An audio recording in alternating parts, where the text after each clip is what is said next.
on the bar, where the sky blue water sun shines down in glory. You can find my poem and my song. Look on the floor of the honky-tonk. Every cigarette butt and bottle tells a story. Well, Jake, I bet you never hitched a southbound train. I bet you never drove an ambulance in Spain.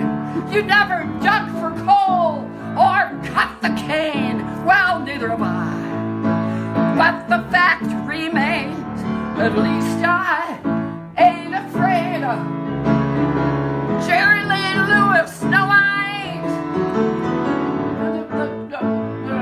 Better off. Yeah. Than to live all your stories in your head. Did you ever wonder about what it would be like if you were spending the rest of your life at home in bed? Well, I hear it worked for Emily Dickinson. Here we go now, everybody say, carry me over to the Tin Star, lay my body on the bar, where the sky blue water sun shines down in glory. You can find my poem and my song. Look on the floor of the honky-tonk. Every cigarette butt and bottle tells the story. Truth and beauty ain't the same thing, after all. What I've been reading on the restroom walls is often true and seldom beautiful.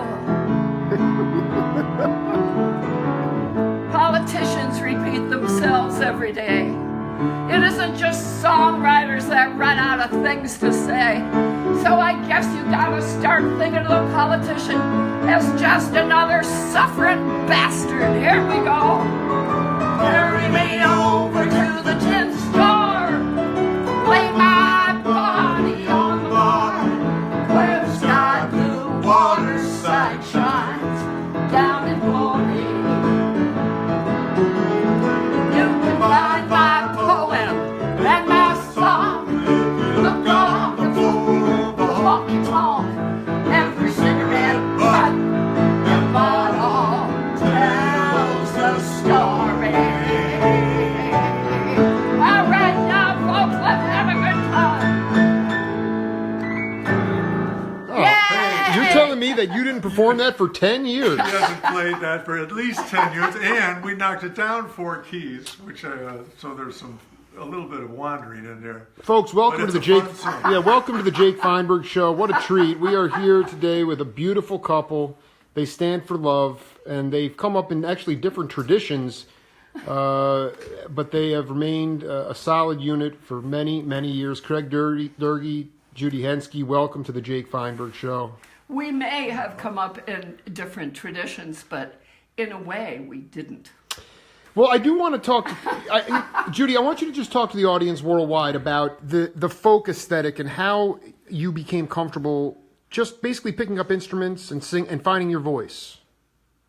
Well, I never had to find my voice. But were you a Washington Square Park cat? No, Explain. I'm from Chippewa Falls, Wisconsin. So to go to Washington Square, that was a long way. And it's a long way to here, too. Yeah, but how did you wind up? Craig met you in a 2,500-seat auditorium in Hartford. So I just assumed you were a New England cat. Is that what you said? Cobb in Cleveland. No. Oh, that's right, in Cleveland. That's right. Okay, so it was Cleveland. In Cleveland. It was in Cleveland. He was my first piano player, in a manner of speaking. He was the first piano player that I had in my band. Usually my band was just guitar, bass, and drums. And I often was not the guitar player. As they said in the newspaper once, Judy Henske plays guitar and banjo equally well. That could have been more true. So the piano didn't fit into the... Oh, yes, it did. Well, no, when you heard Craig. Well, I found a way for it, for it to fit. Good. I thought Craig was so wonderful. He was such a great player. Well, And, at the time, Jake, Judy was in Time Magazine and Newsweek. The week that I met her and played with her in Cleveland, she was in Time Magazine because she and Judy Collins were both top of the charts. And Judy was playing big halls in Boston, Chicago, and Cleveland, 2,500 seater. And I had never played at a professional gig before, so I was scared to death to meet her band guys. Because these were real. You had a jazz drummer, with Charles Crosby. I think he was terrific. Charles Crosby going back into the.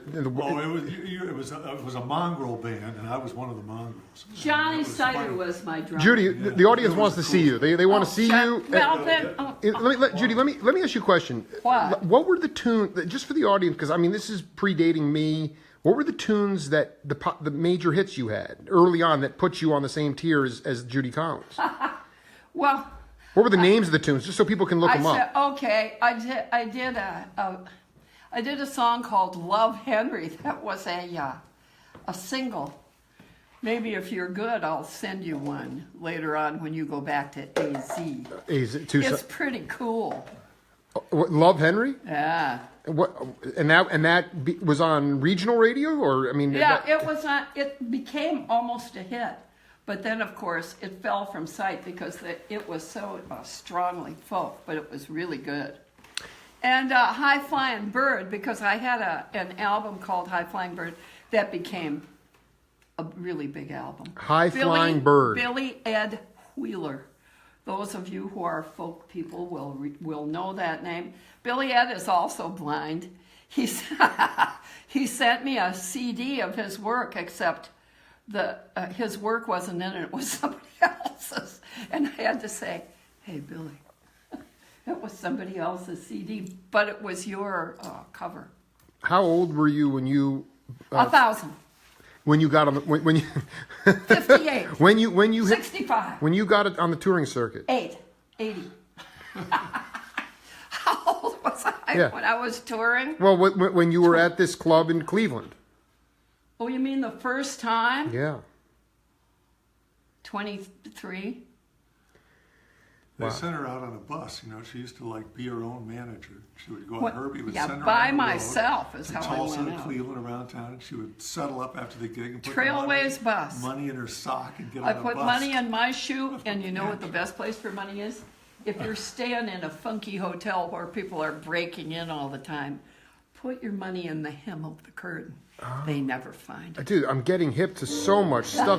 Listen, is there a chance we can just break out another tune? I would love to hear. You guys were just on fire. The audience is having a ball, man. Want to try Easy Rider? We don't have to do the whole thing. We can just do some of it. I'll do some of Easy Rider. Okay. Belt it out, Judy. Hey, this is a ballad, chick. You can't be. You're trying to seduce someone here and not hit them over the head. I dig. I dig. Whoa. Okay, Easy Rider.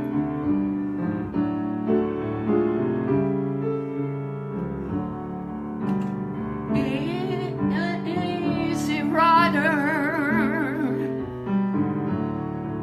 see what you done. Easy Rider,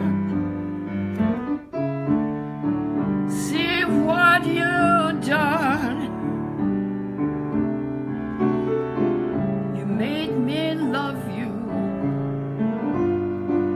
Now your old gal has gone.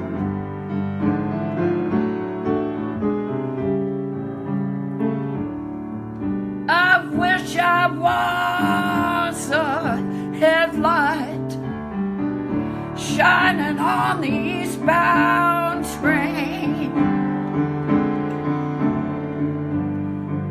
I wish I was a headlight shining on the eastbound train. Shine my light on cool Colorado rain. That's enough of that. Let him play. Couldn't do it.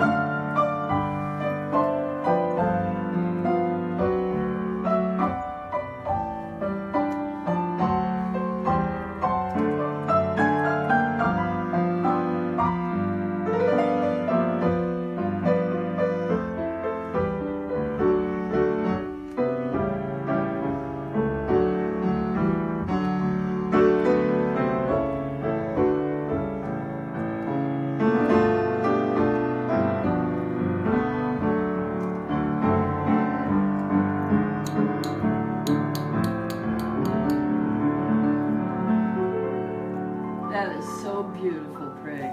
It's a real fun song. Craig, can you talk about did you ever go into have an opportunity to go into a sanctified church in Cleveland? The gospel field. I was very lucky I had a piano teacher when I was in 10th grade. My family allowed me to have a piano teacher named Bill Gidney, who was a black pianist who was absolutely had the chops to go to Chicago, New York if he wanted to, but he just chose to stay in Cleveland. And I would sneak out of my house, literally put a ladder out of the bedroom and push my car out the driveway, go downtown, and he introduced me to Wynton Kelly, who was playing with Miles Davis. Absolutely. Bill Gidney took me under his wing, and he always used to laugh because I'm a suburban kid growing up in a nice neighborhood, and he used to say, "What's this? What's a boy from your neighborhood doing playing the blues?" And which was the highest compliment. Absolutely, I did. And he I would take loved me down to his club that he played in on the weekends at Kinsman Boulevard in Cleveland, and he'd let me sit in with his trio, which was a high honor. And he took me. Was he a drummer? What did he play? He was a great pianist. Oh, so he would let you sit in on his. He wound up teaching at Cleveland Institute of Music. He became a teacher there until he passed away, and he was also a practicing Muslim. But it was a great influence on me. He was a wonderful man and a great teacher, and because of him, I unlearned a lot of bad things and learned how to play some good things. You actually started in a band. We got a serious glare here, but oh wow, he wants to play some more. Well, I remember the thing that Bill Gidney taught me to play that I never forgot. Yeah. The first thing for blues, he said you got to play the preacher, which was good.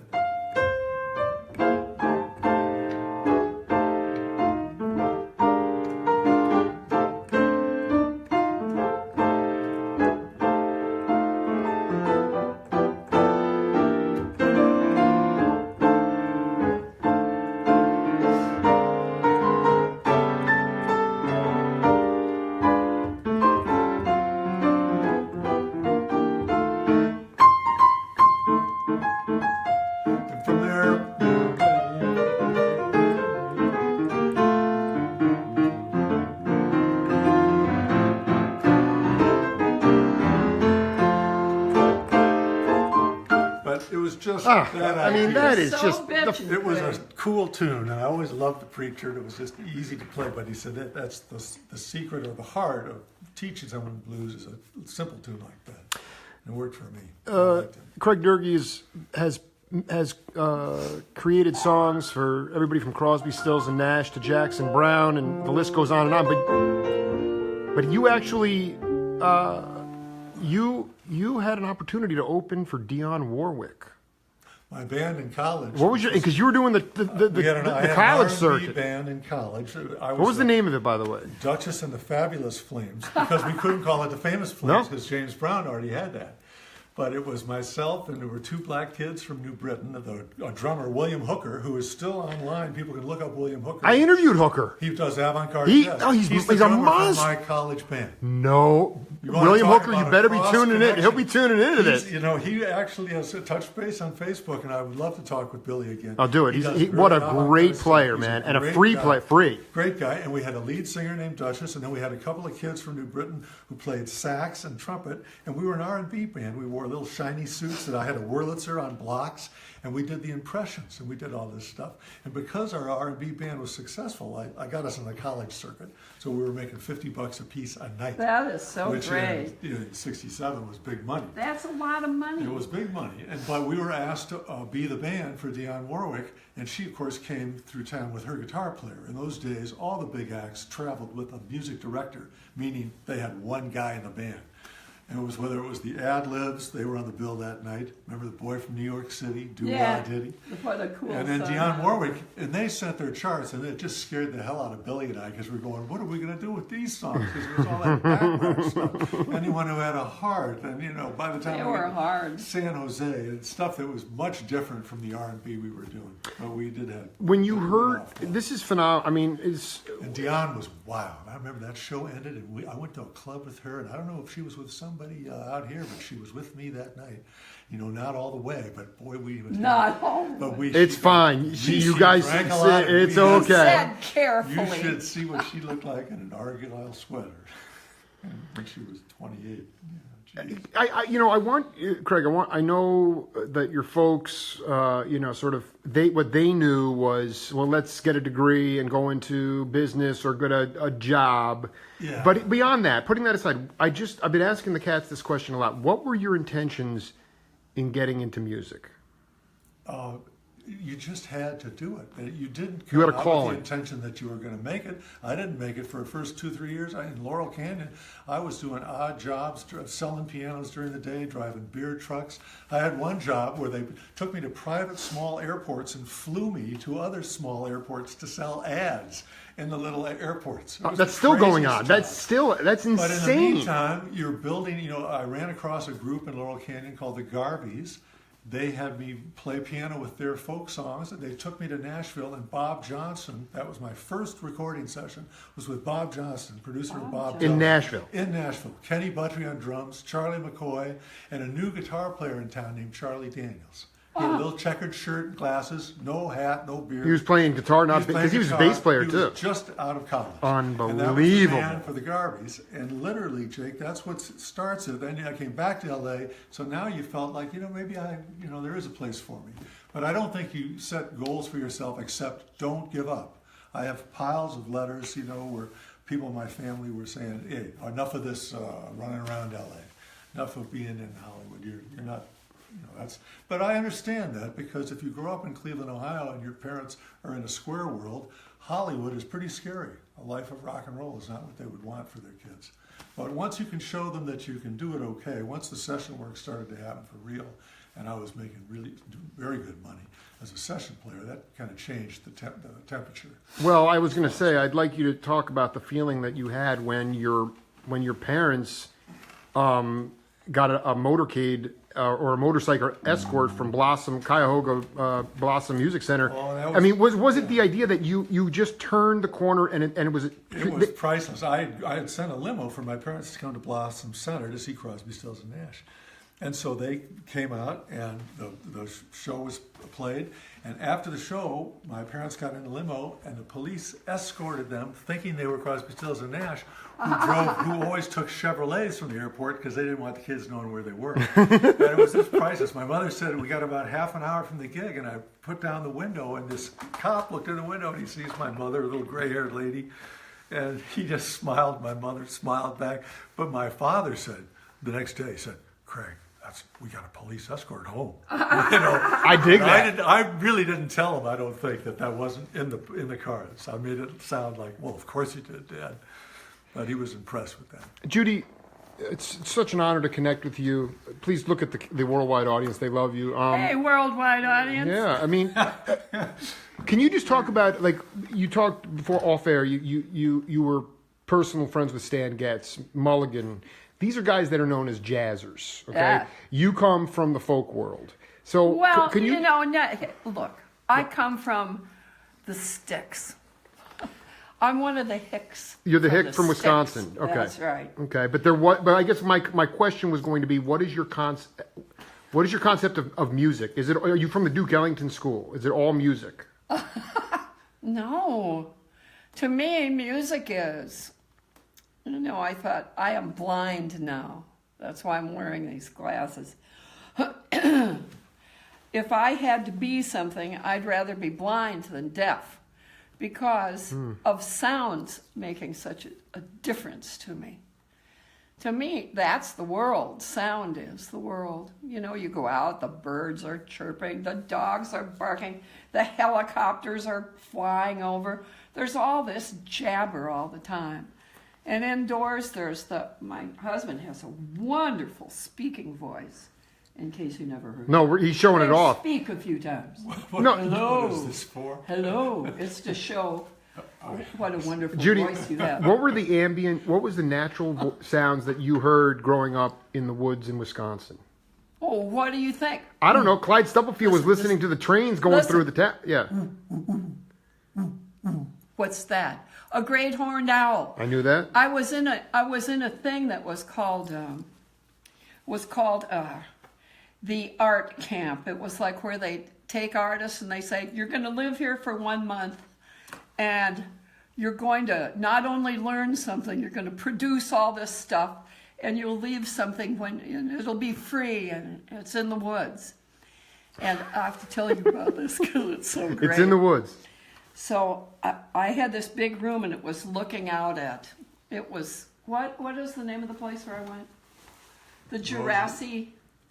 Jurassic Institute of Art. The Jurassic Institute of Art. Okay.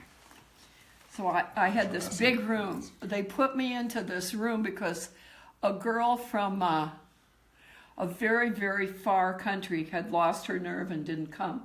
They put me in the orchestra room. So it was a giant room as big as our whole house underneath, with a little tiny staircase that went upstairs where there was a bed.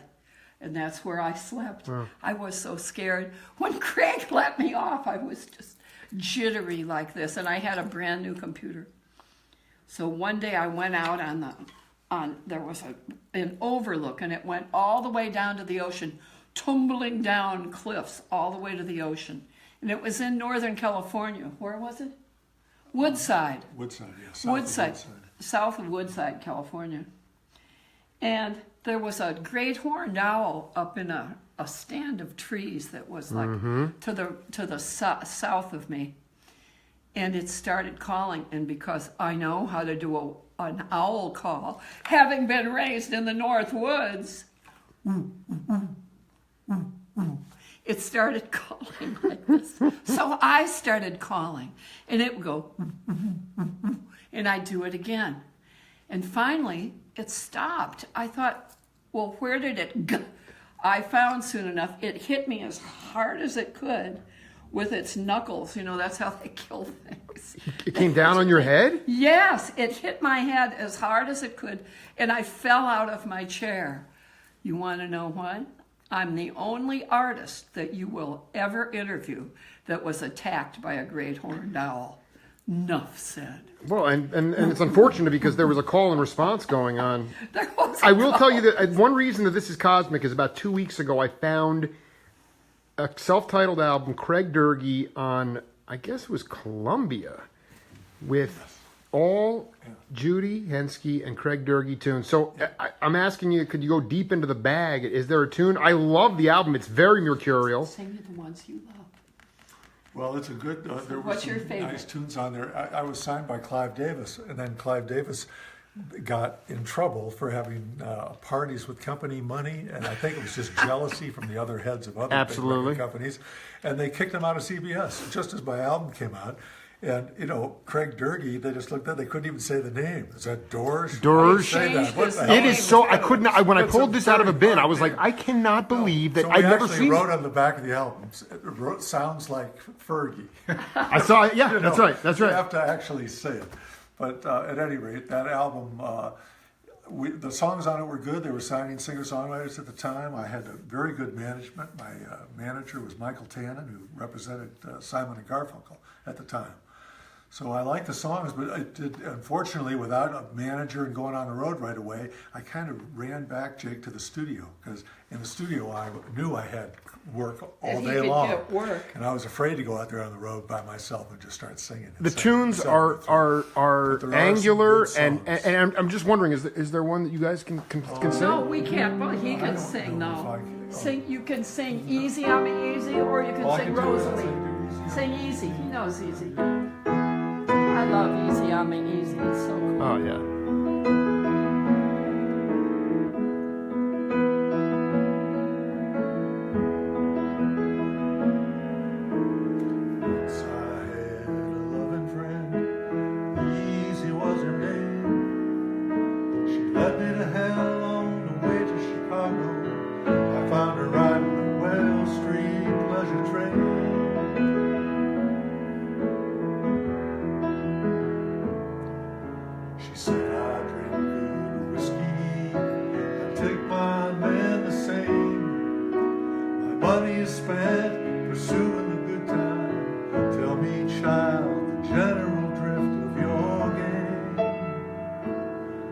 Take it easy on me, easy.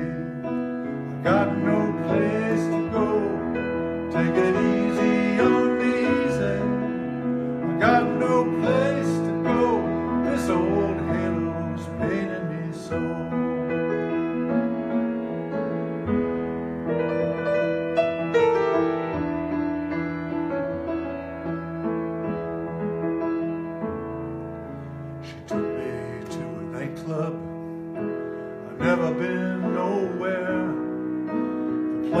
dark and heavy with perfume. My Indiana mind broke into spell. It was filled with scarlet women and boys with curly hair, drinking and laughing, having so much fun. I told Easy, well, I guess I'll just stay there. Take it easy on me, Easy. I got no place to go. Take it easy on me, Easy. I got no place to go. This old halo's paining me so.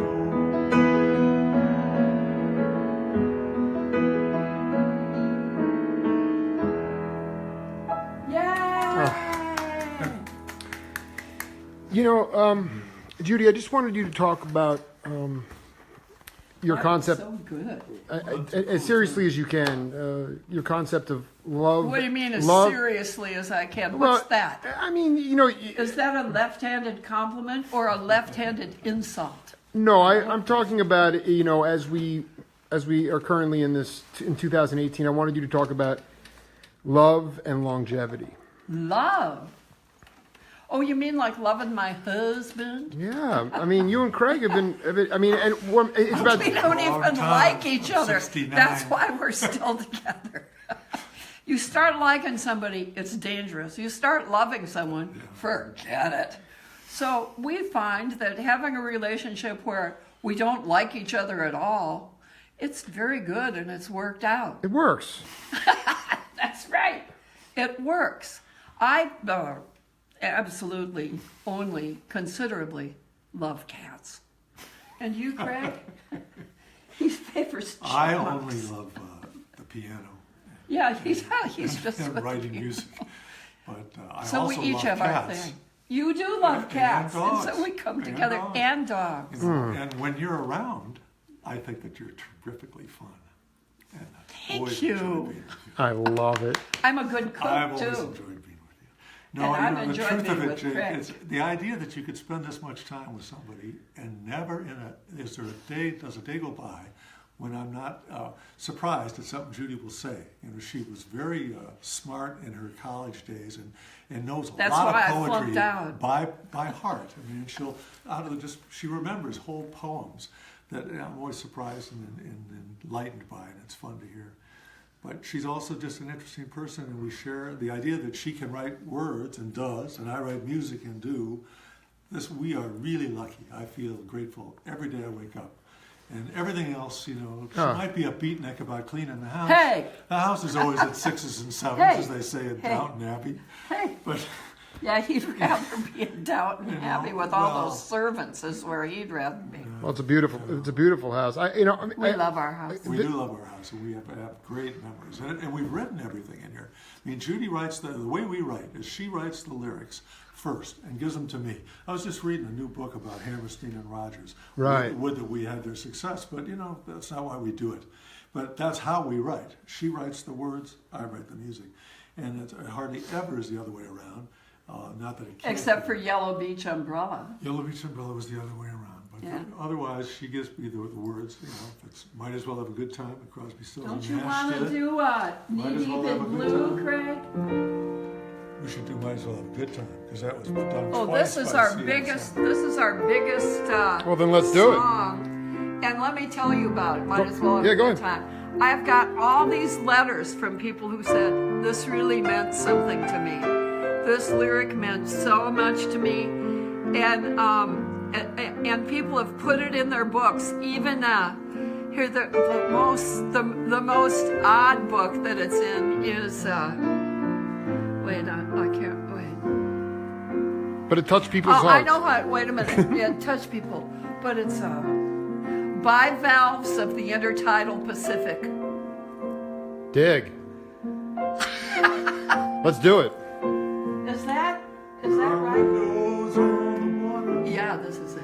lighting up the silver strand, shining on the sea, shining on the sea, and an ocean's just a plan on an old piano.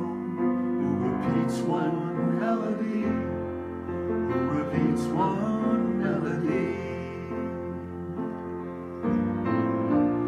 I belong on the shore, hustling nickels and dimes, 'cause it ain't long before it's gone. You might as well have a good time.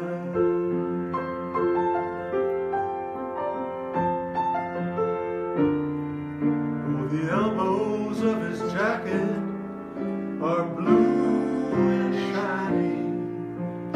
He's drunk and gone to seed, drunk and gone to seed, and he mumbles while he plays the only song he knows, the only song he needs, the only song he needs. I belong on the shore, hustling nickels and dimes, 'cause it ain't long before it's gone. You might as well have a good time. You might as well have a good time. The last verse is the best one. And you left it out. People just said very nice, so it didn't seem to really. I left out the last verse. Craig, that's what I said. All Sorry. this restless Restless music Phew. There. don't mean a damn thing to me. Yeah. The shallow or the deep, I said the shallow or the deep. So if you're free this evening, we'll go out together and party till we sleep, party till we sleep. I belong on the shore, hustling nickels and dimes, 'cause it ain't long before it's gone. You might as well have a good time.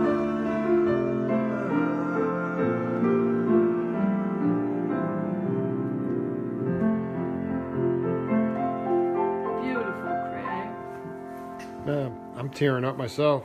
It's a good Well, song. that's a nice set of words, kid. Now don't cry. Good. I'm not. I'm good. People say- people But you say- know, if you want to hear it done just insanely good, David Crosby and Crosby, Stills and Nash, CSN sang it great, and then they put it out twice on a reissue with just David's demo. And Crosby's You're telling me this is Judy's demo. tune This that they Judy's took, words, that they my become. music, and they covered it. Yeah. And this was very rare because I did a lot of writing with Graham and with David, but for them to take a tune of ours and do it was a real feather in their But they cap. did it more And than you should one. hear They them. did They did In two the Wide versions. Ruin too, which is really Crosby a good did it in the song. Wide Room, Yeah. which is our song. That's right. Did you? Can you please? I want you to just take the audience to Torrance, California. Keltner, Joe a Osborne, band. and because Joe listen, Osborne, because my younger Larry daughter, Keltner. we listened to the Fat Albert. I wanted the Fat Albert. We were doing. You were doing cartoons. Fat, and so how did you have such a the ability as a group to learn tunes quickly? You know, I'll tell you, before I get to that, you were talking about my CBS album. There's a song in there called Magic Sam. And the band in that is Keltner and Kunkel on drums, double drums, and guitars, Larry Carlton and Dean Parks. It is so And good. you should hear the guitar solos are outrageous. And if it isn't Dean, it was David Spinoza. But it was double guitar, double Right, drums. right. And it just with it was It a was kicking rocking. track. Yeah, if I was Joe Cocker as a singer, that would have gone up the charts. for sure. Magic Sam still sounds It's good. still- Oh, and it's such a great. The whole album There's smokes. some But fun stuff on there. But the Fat Albert days, you know, it was fun to be in this guy named Richard Delvey, who was part of the Challengers and the Ventures. He liked the way I played it. He had me go down to Quantum Studios, and he had this little band with Joe Osborne, myself, Carlton, and Keltner came in. And I remember I'd been going to see Jim play with Gabber Szabo at the Lighthouse. And I said, Jim, what are you doing here playing? We're doing cartoon music, knocking out 4 songs in 4 hours for nice money. And he laughed and he said, well, you know what? I figured there's not a lot of money in jazz. Right. And it wasn't in less than a year. Jim was, the #1 on-call drummer in the studio work. And he still can play jazz if he wanted to. And I'm sure he's done many jazz dates. But he had that such a touch. But that was a hell of a band to play Fat Albert cartoon music. And then later we started playing stuff for the First Edition or somebody. And they moved up. Wasn't Bill Cosby Fat Albert? It was Bill Cosby. It was, I think he had the voice. He was the voice. But that doo-doo, doo, doo-doo. And he Yeah, made Joe up Osborne. Fat Albert. Yeah. That was his thing. No, it was a long drive, but it was a good band for playing that kind of music. Judy, did you have an opportunity to see Ferlinghetti or Ginsberg, the Beat Poets, anywhere in Wisconsin or any? No, but okay, but Look at the audience; they want to but see you. only this year, Bill Cosby called me. I've done 2 A interviews. person of our time. Cosby called me. I've done 2 interviews with Cos before the world caved in on him. Okay. This is after the world. This is after the world caved in. He called me. No. Don't you want to know why? Wait, he really? Really called? You know what? You know he did. I know he did. This is insane. He called me and he said, "Who are you?" I said, "I might ask the same thing." And there isn't a judge listening. Well, To your I mean, the only You had one nice story about it. Yeah, I have a really nice story about Bill Cosby. I have a icky. I used to open for At the Gaslight. Woody Allen at the Village Gate, dig. which was a big jazz place before it was a folk place. They were always changing. And so my band was Clark Terry on trumpet, Herbie Hancock on Acoustic piano, keys, Jerome Richardson on all the horns. ferocious player. Yeah, and what's his name? The bass player was really cool, a guy named Keeter Betts. Nobody ever knew Keeter was. Dude, he played on Desafinato. That was the Stan Getz album. He played bass so on it. great. He was a Keeter badass. Betts was so What? fabulous. You're telling me that they were your backing They band was my band. at the Village They Gate? was my band because the Village Gate was like this. A giant audience would come in and they'd say, "We want Miriam Makeba." I wasn't her, but Clark was closer, and Clark Terry was the funniest person that there's ever been. The best dressed, the most urbane, the most sophisticated, the most articulate. And he'd come up to the microphone and say, "Say, Miss Judy, is Miriam Makeba here?" And I'd say, "No, she isn't, Clark." And he'd say, "Well, we're going to have to do the best we can." And the audience was so offended by him because he was so sharply dressed. They know he was putting him on, but they didn't know how much. You know what I like? She had Herbie Hancock played with her at the same place. Can we get a year on this, by the way? And I don't know what year I it don't was, know, but I remember 64. Judy told me that Miles Davis came in to check Herbie for the first time, check him out, and he's playing with Judy Henske, who's holding a banjo and playing Old Bang'em in the Board. What a bad cat. I mean, what a cat. One of the cats. What did Miles say? And She didn't talk directly to him, but I said, what did he say about what he heard that night about Herbie? He said from Herbie, and he said, "Nice touch. Nice I love touch." that. Knowing you, And I mean, then a year later, Judy's introducing me to Herbie in Chicago because I'm playing Mr. Kelly's with Oh, Judy. no, and no. Herbie was walking around, he was It playing was, his own kid. in the airport in Japan. We ran into Herbie. We saw ran into him him 2 again. times. We ran into Herbie Hancock a bunch of times. And I ran into him last year at the Kennedy Center Art Center. He's- Just to say I hi. mean, he had it's- his ribbon, he had his Kennedy Center award. the year God. before. Yeah, he was there. Yeah, for who years. knew that he was going to get so big? But he did write one hit. Did you know what it was, Jake? Watermelon Man? No, you were supposed to wait. He didn't know it. no, but Herbie did write. Wait, did Mongo write that, or did Herbie write that? Herbie wrote it. Okay, that's. But I've done 4 interviews with Hugh Romney. Hugh Romney. Hugh Romney was. And he will be tuning into this later. We're dear friends. Great. And Hugh was wonderful. well, no, he used to open right, but he used to open for Coleman Hawkins. So I know that you're talking that when you're on the level with Clark Terry, you're playing straight ahead. Hugh, tell him I bought his movie and gave it to a friend who was relocating to San Jose as a template, because his movie that he made about how he lives was so wonderful. And this girl was going to retire. I said, "Watch this movie." Wavy, if you're watching, but I mean, Judy, did you play the Gaslight for? No. So anyway, played at the Unicorn with Hugh Romney when he was called. What was his name? Well, no, he later became Wavy Gravy. Oh, Wavy Gravy. He was also Wavy Gravy at the Unicorn. But he was Hugh Romney, and he was the first person with a meat jacket. Herb Cohen used to put it in the refrigerator. And then he'd take it out every night, and it was like cold cuts and stuff. He was the one who did it, not what's her name. I refuse to say her name, because that was him. He invented it. Did he die, Hugh? Dude, he's up. He is thriving right now. Oh, well, he had the greatest routine. He was totally so strange. And he did a routine about going into an army tent, and all that was in the army tent was an army cot, made out of what it was. They were made out of canvas, and with what is that called? It isn't a cot. It's a thing that holds a mattress if you want it to. It's like a hammock. And he said, and then all that was in the tent was a ham. And he said, and it was like it was sleeping. And the audience used to go. My parents came to see me when Hugh Romney was there. I want to go back to something. What was the? So I know that Bill was digging on Clark Terry. What's the Bill Cosby story? And did he really? Oh no, here's the Bill. Did Cosby he really story. call you? Did he really just call you? Oh yeah, he did. Craig will tell. No, I didn't hear it. I freaking love this. Okay. But now here's the relationship here. Debbie's sister. What's Debbie's last name? Debbie Meister's sister yes. is the mayor of Hollywood, West Hollywood, right? Mm-hmm. So did you know that? I did not. Okay, Debbie Meister is a girl who we know, a lady who we know, was around Crosby, Stills, and Nash and them for a long time. Right. And she's very, very intelligent. And they have some very intelligent people around. And so then she was working for Bill Cosby. Then she went and worked for Bill Cosby.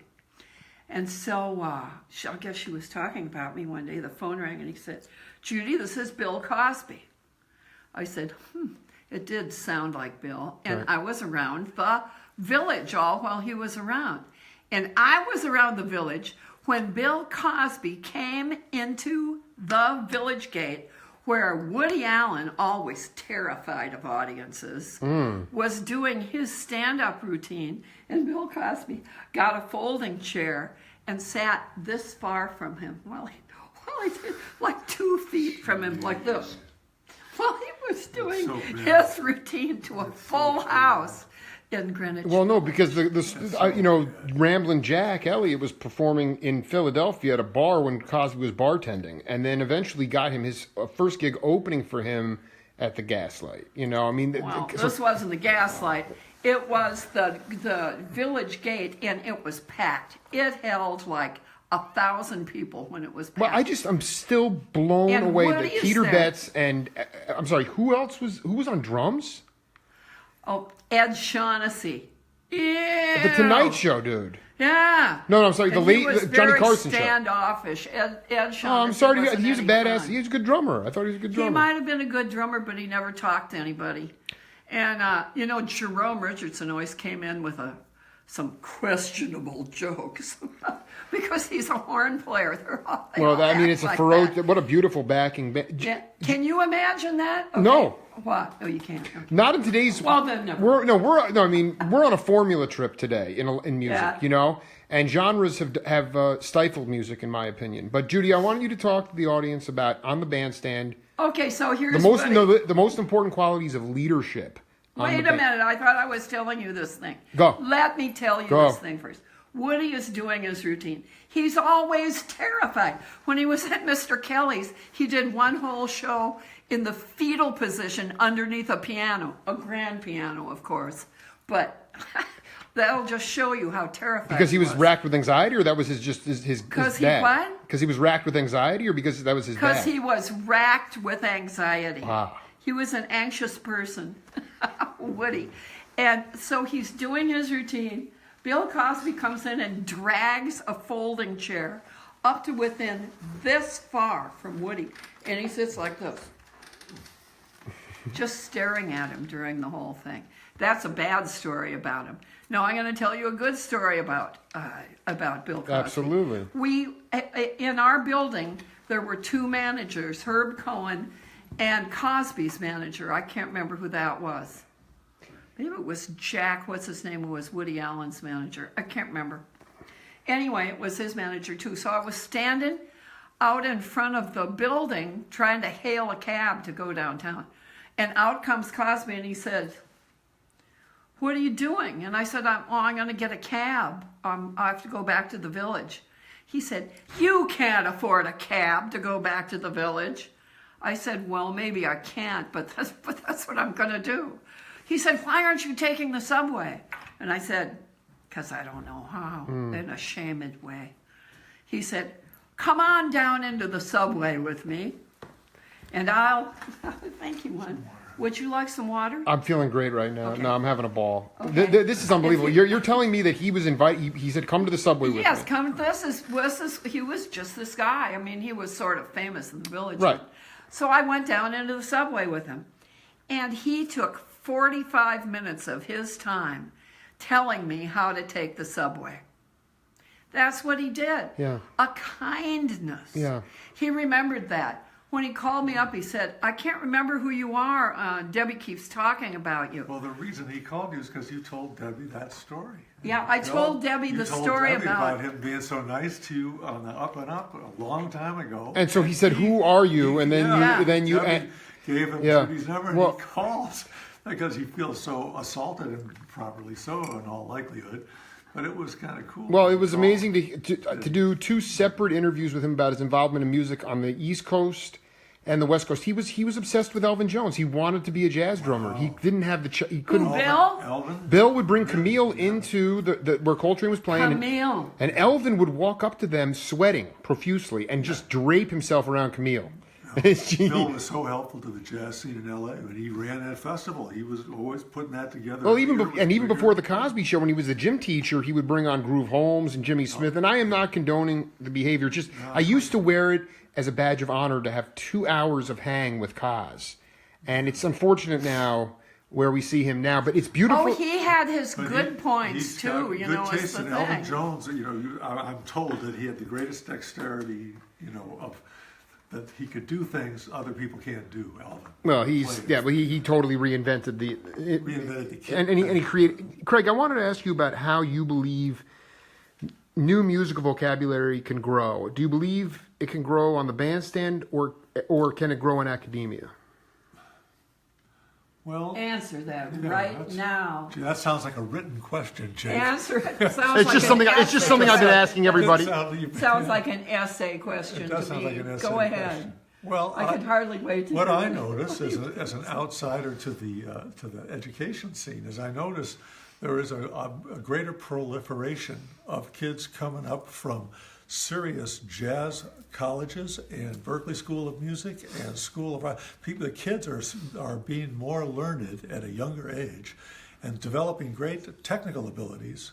And they're starting some remarkable bands. Right. And they really can play. Right. Now, whether they achieve that magic that we hear when you hear the Cannonball Adderley Quintet with Joe Zawinul playing Mercy Mercy, that's another thing. There are certain parameters that we both know of from listening to groups that move us, whether it's Ray Charles as a soloist or a great jazz band. But there's, academia is certainly making its mark in the music field. And I don't think 30 years ago, parents wouldn't let their kids consider music. And now kids are saying, I want to major in music. And they do. And you have groups like this Snarky Puppy, where these guys all come out of the Houston School of Jazz. And the band is filled with very qualified players. And they're playing some great stuff. Technically, and able to do. Well, that's what I'm talking about. Is that sometimes with people that have huge facility, I wind up staring at the wall because Well, there's no soul. So my question is, you were always a soul cat to begin with. You were playing R&B and soul, but did you learn feel on the band? Yeah. What I've learned in listening to the great proliferation of hip hop and rap as it came up and replaced the music that I was part of in Sure. the 70s, 80s, and 90s, all the folk rock records that I did and the section fusion stuff. What I started to hear is, as a composer, you want to know that your song is a real song. And I was always told that if it's a real song, you can sit down and play it on the guitar, or you can sit down and play it on the piano. And there's an awful lot of music that's hot today where that's not possible to do. That's right. And if you can't do that, it's not really a song. It doesn't mean it's not enjoyable. It might be a record where the groove is so impossibly infectious that you're having fun with it. But I really am from the old school. A song, it moves you if the words and music are good enough to touch something in you. You can't play it on the guitar because there's no dynamics, or No, you can play it on the guitar or the piano, but you have to be able to play it. But why can't you play what happens in rap music, Yeah. an awful lot of things begin with a groove. There are a lot of famous acts now that started as DJs doing beats. Right. And you put the beats together and you bring some people in, they throw some words together. I go into a music store now, there's a whole section where they sell not instruments, but boxes with buttons. Boxes with buttons to make the record. And I sound like an old fart when I say that, but that doesn't call to me very No, much. and I think that there's a level of authenticity that a lot of people want. They don't want banjos coming out of computers. They don't want things run through Pro Tools. No, Judy and I are lucky that our daughter, who's the head librarian at Scottsdale, she's a children's librarian at Scottsdale, but she's also a terrific musician. She has a band of her own. Well, both my She just parents are bought librarians, A kid of drums. She's playing drums as well. But she grew up listening to good music from the 70s and 60s and 80s and has what I think to be really good taste. But I worry about our granddaughter, who's growing up, all they're hearing is they're starting with Taylor Swift. They're starting there. So where's That's that going to their lead? deal. Yeah. And so we might be in danger of losing some of those qualities. I see Coachella. I just read in the paper today, they said, we don't have any headliners. No rock and roll is going to be headlining this year. They'll But have Beyonce is the big right, but they're headliner. going right from Beyonce to David Byrne, and then they said the rest of the acts are going to be mostly female, mostly hip-hop, mostly younger. They think it'll bring in a younger crowd, and that's what younger people want to hear. There's been this, just for the record, Judy, there's just been this beaming, bright light coming through the window. It's just been so gorgeous. The heavens have been calling us.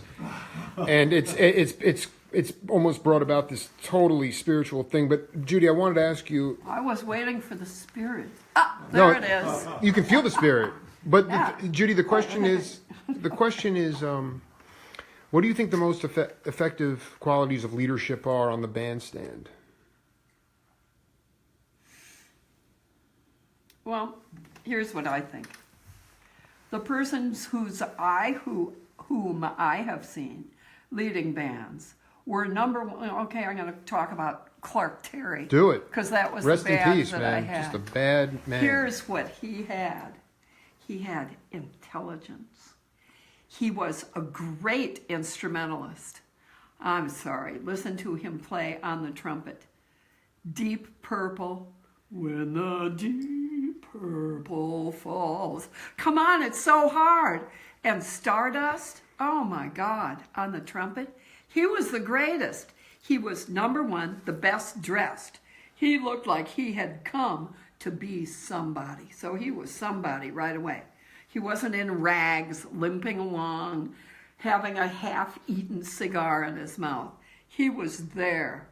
Okay, number one, the best instrumentalist. You heard him first before he ever introduced himself. Number two, not only the greatest instrumentalist, the best dressed person in the band. He was the best dressed. He wasn't somebody in the audience looking like you, Jake.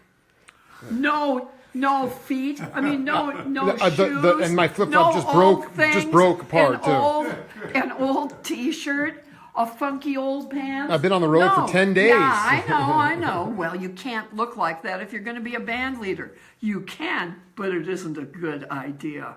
Okay, so he's up there looking so fine. Okay, that's what. How many parts did I have? I had great mastery dress. of an instrument. Right. Number two, coming up to the microphone, the most well-dressed person probably in the room. That isn't going to hurt you if you're going to be a band leader. Number 3, to be able to cow a band like that of Jerome Richardson, what's his name? Herbie Hancock, Keeter Betts, Ed Shaughnessy. and then Ed Shaughnessy. What are you going to do with them? You have to have that quality. He was very dominant, and then plus, wasn't he? Whose band was he in? He was with Bob Brookmeyer. Him and Bob Brookmeyer played a lot. I thought he was in. Count Basie's band. Count Basie? No, he wasn't. But he was his own star by then. He was, he's such a wonderful instrumentalist. That's the main thing. And to be able to talk, I think, to be a master of your own instrument and to be able to talk, he was very articulate and very smart. I think that helps. Count Basie could talk, and so did, what's his name? That other Count. Duke Ellington. Well, I think there is something about being able to be unpredictable and bring the audience in and really have a presence. To be unpredictable? Absolutely. I don't think that's a good thing for. No, I mean, let me explain. I mean, if Miles wasn't feeling it, if he played a tune, he made solo or somebody else might solo, but it wouldn't necessarily be this formula trip where you'd go through the bone solo, the sax solo, the piano solo, and then you're done with the tune. I don't think that happened though with. Things were loose back then. No, they were looser. But I can't see Miles being a really effective band leader. Come on. Really? Yeah, well, come on. What kind of communicator was he otherwise? No. Well, he did things It's like Van well, I mean, he Morrison like in being a Bitches Brew, he walked up to John McLaughlin and said, "Play the guitar like you don't know how to play the guitar," and it got in his head, freaked him out, and he played great on Bitches Brew. Yeah, okay, that's one instance. I don't believe you, and I think if we write an essay about this, Yes. my essay will get an A. Let me send you my content. We'll get back to Yeah, it. you will get a D minus because I don't believe what This you has just been said. wonderful, Judy and Jake. And He's I think afraid that I'm we've gonna- got Can we a full hour. And I think can we just finish with a little bit of music? There's, finish with a little bit of music.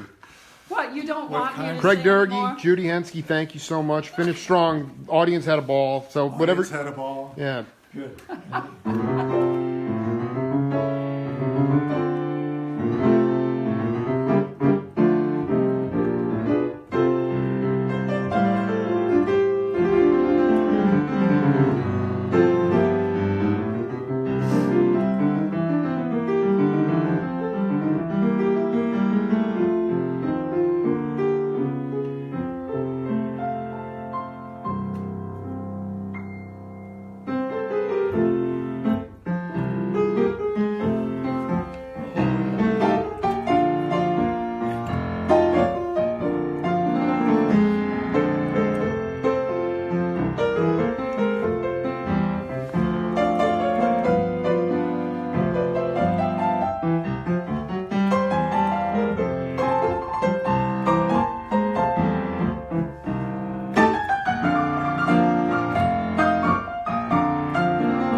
All right.